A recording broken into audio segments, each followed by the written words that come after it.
दोस्तों, टीवी की दुनिया में बहुत सारे इमोशनल ट्रैक्स आए, लेकिन साथ निभाना साथिया की राशि का अंतिम सफर सबसे ज्यादा दिल तोड़ने वाला था। इस ट्रैक ने सिर्फ मोदीज को ही नहीं बल्कि सब फैंस को रुला दिया।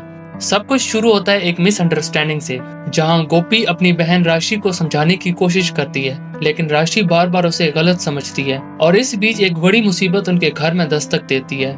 गोपी का एक ऑब्सेस्ड कोलीग अनुराग अनुराग खुलेआम गोपी से कहता है कि तुम्हारे पति, तुम्हारी बेटी और तुम्हारी सास को तुम्हारी जरूरत नहीं है, बस मेरे साथ आ जाओ। लेकिन गोपी, जो अपने परिवार को अपना सब कुछ समझती है, उसके मुंह पर एक थप्पड़ जैसी बात रखती है कि मेरी फैमिली मेरी ताकत है और जब सच सामने आएगा तो राशि बहन खुद तुम्हें धक्के मार कर यहाँ से निकालेगी। ये सुनकर अनुराग के चेहरे पर एक शैतानी हंसी आती है, लेकिन गोपी को अपने रिश्ते पर पूरा यकीन होता है। वो चाहती थी कि राशि समझे कि अनुराग एक अच्छा इंसान नहीं है। रक्षाबंधन के दिन गोपी एक अनोखा कदम उठाती है। वो अनुराग को सब घर वालों के सामने राखी बांधने की कोशिश करती है। अनुराग, जो खुद को गोपी का दीवाना मानता है, उस पल घबरा जाता है, लेकिन सबके सामने सच खुलने के बजाय राशि और भी गुस्से में आ जाती है। उसे लगता है कि गोपी उसके खिलाफ साजिश रच रही है। राशि का दिल भर आता है और वो कहती है कि तुम बदल गई हो गोपी, तुम चालाकी से मुझे नीचा दिखाने की कोशिश कर रही हो। और इस गलतफहमी की दीवार दोनों के बीच बहुत ऊंची हो जाती है। मोदी फैमिली के सब मेंबर्स उर्मिला के घर आते हैं, लेकिन गोपी गायब होती है। जैसे जैसे वक्त गुजरता है, मोदी फैमिली की टेंशन भी बढ़ने लगती है। गोपी का कोई अता पता नहीं चलता और घर वालों के चेहरे पर बस एक ही सवाल होता है कि हमारी गोपी कहाँ गई। रक्षाबंधन के इस शुभ दिन पर जहाँ खुशी और प्यार होना चाहिए था, वहाँ मोदी मेंशन में सिर्फ उदासी और डर था। अहम बार बार गोपी को कॉल कर रहा था, लेकिन फोन नहीं उठता था।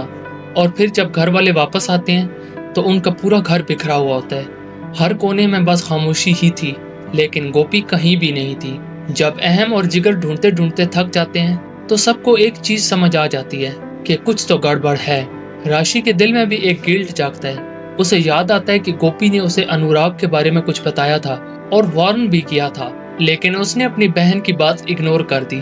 और फिर एक छोटा सा क्लू सब कुछ बदल देता है। अनुराग घर आता है और उसकी पैंट पर अटका हुआ होता है एक ईयररिंग, जो किसी और का नहीं बल्कि गोपी का होता है। राशि और परी दोनों समझ जाती हैं कि गोपी सच कह रही थी और अब वो शायद अनुराग के कब्जे में है। उस पल राशि का दिल फट रहा होता है।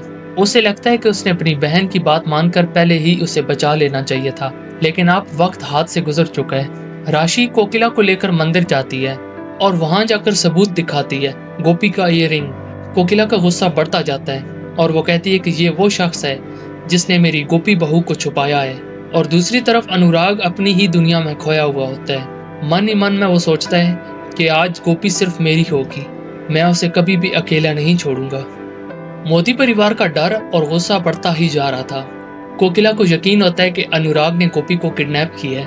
अहम, जिगर और राशि उसके पीछे निकल पड़ते हैं और उनके लिए ये पल इम्तिहान बन जाता है। दूसरी तरफ घर में एक उदासी का माहौल होता है। बच्चे अपनी मां गोपी का इंतजार कर रहे होते हैं और हेतल और बा उन्हें संभालने की कोशिश करते हैं और दिल ही दिल में सिर्फ एक ही बात घूम रही होती है कि हमारी गोपी आखिर गई कहाँ। अनुराग एक ऑटो में बैठा हुआ होता है। शातिर दिमाग के साथ वो अपना नेक्स्ट प्लान बना रहा होता है और उसी वक्त अहम और जिगर उसका पीछा कर रहे होते हैं, लेकिन चालाक अनुराग उन्हें चकमा देता है और पूरी तरह से उनकी नजरों से गायब हो जाता है। राशि का दिल भी डूब रहा होता है, क्योंकि अब उसे लगता है कि उसने गोपी की बात मानकर सबसे बड़ी गलती की है और गोपी की मुश्किल की जिम्मेदार राशि है। और फिर कहानी में सबसे ज्यादा डार्क मोड आता है। अनुराग उस जगह पर पहुंचता है जहां पर गोपी को उसने बंद करके रखा हुआ है। पहले गुस्से में गोपी पर हाथ उठाता है और फिर तुरंत खुद को मारता है और कहता है कि मैं तुमसे बहुत प्यार करता हूँ गोपी, मैं तुम्हारे लिए अपना घर, अपनी बीवी और अपनी नौकरी सब कुछ छोड़ आया हूँ। गोपी की आंखों से आंसू बहते रहते हैं, लेकिन अनुराग अपने पागलपन की हाथ में आगे बढ़ता जा रहा था। वो उसे लाल चुड़िया चुनरी दिखाता है और कहता है कि ये सब हमारी शादी की तैयारियां हैं। गोपी चीख कर कहती है कि मैं तुमसे शादी नहीं करूंगी, लेकिन अनुराग एक गाना लगाता है, बिंदिया चमकेगी, और उसके चेहरे पर एक डरावनी हंसी फैल जाती है। इस बीच उर्मिला और राशि ऑटो वालों से कुछ पूछताछ करती हैं और एक ड्राइवर एड्रेस पहचान लेता है। पुलिस भी पहुंच जाती है और अहम के साथ मिलकर गोपी तक पहुंचने की कोशिश करते हैं, लेकिन हर पल वक्त हाथ से निकलता जा रहा था। और फिर अनुराग गोपी के सामने एक टेप रिकॉर्डर ऑन करता है जिसमें शादी के मंत्र रिकॉर्ड होते हैं। वो गोपी के सर पर चुनरी देता है और गुस्से में कहता है कि आज तुम सिर्फ मेरी हो जाओगी गोपी। गोपी के दिल में सिर्फ एक ही पुकार होती है, अहम जी। इस बीच अहम, जिगर, कोकिला और पुलिस पूरी तरह से गोपी को ढूंढ रही थी। हर कोने में उनकी तलाश जारी थी, लेकिन वक्त तेजी से निकल रहा था। दूसरी तरफ गोपी को एक छोटी सी उम्मीद नजर आती है। विंडो के पास से उसे राशि नजर आती है। वो जोर जोर से उसका नाम लेने की कोशिश करती है, लेकिन अनुराग तुरंत उसका मुंह बांध देता है। लेकिन गोपी हार नहीं मानती। अपने राखी का धागा एक पाइप के अंदर से नीचे गिरा देती है, ताकि राशि तक कोई ना कोई इशारा जरूर पहुंचे। वो धागा राशि उठाती है और वो सोचती है कि ये तो वही धागा है जो गोपी ने उठाया हुआ था। और फिर वो कहती है कि अब मैं अपनी बहन को अकेला नहीं छोड़ूंगी, मैं उसकी रक्षा जरूर करूंगी। इधर अनुराग अपना दिमाग खोता जा रहा था। शादी का सीडी बजता है, मंगलसूत्र निकालता है और गोपी के माथे पर सिंदूर भरने की कोशिश करता है।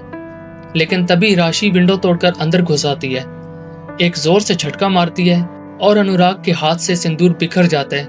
राशि कुर्सी उठाकर अनुराग पर मार देती है और गोपी को खोलकर साथ भगा लेती है। मगर अनुराग फिर भी रुकने का नाम नहीं लेता। वो दोनों को एक कमरे में बंद कर देता है और कहता है कि गोपी सिर्फ तुम मेरी हो। राशि और गोपी भाग आती हैं और जैसे ही वो सीढ़ियों के पास पहुंचती हैं तो अनुराग का जुनून अब एक खतरनाक मोड़ तक पहुंच चुका था। वो गोपी को रॉड से मारने की कोशिश करता है, लेकिन बीच में राशि आ जाती है और वो सीढ़ियों से नीचे गिरकर बेहोश हो जाती है। उस पल सब कुछ रुक जाता है।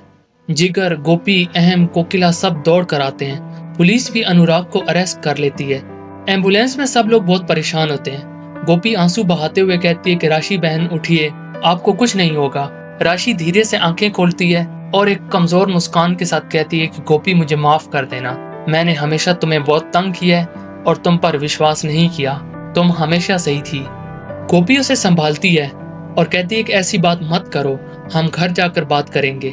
पर राशि जानती है कि उसके पास वक्त बहुत कम है और फिर राशि अपना आखिरी सांस लेती है कि शी इज नो मोर। वो पल मोदी परिवार के लिए एक तूफान था। जिगर का दिल टूट जाता है, गोपी गम में डूब जाती है और फिर वार्ड बॉयज राशि की डेड बॉडी लेकर उसके घर आते हैं। राशि ने अपनी जिंदगी गोपी के लिए कुर्बान कर दी।